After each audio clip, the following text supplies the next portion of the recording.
3, 2, 1. You're watching TCO Takeover. We are here to help you with your everyday needs. In this video, I'm going to show you how to fix the error message in Adobe that pops up saying, "This unlicensed Adobe app has been disabled." The solution is quick and straightforward. First, head over to your Start menu and search for Windows Defender.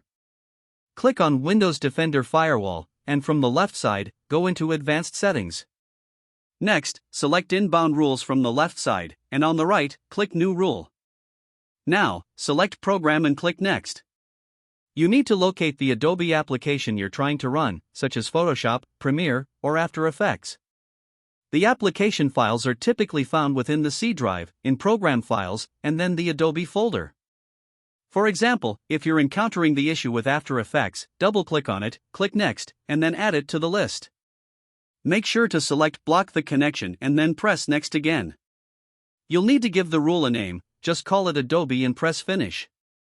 Now, go through the list and remove any existing firewall rules for that application.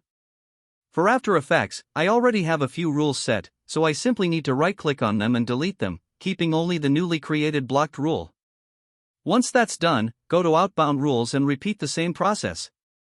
Select New Rule, choose Program, and find the application again. Select Block the Connection, give it the name Adobe, and click Finish.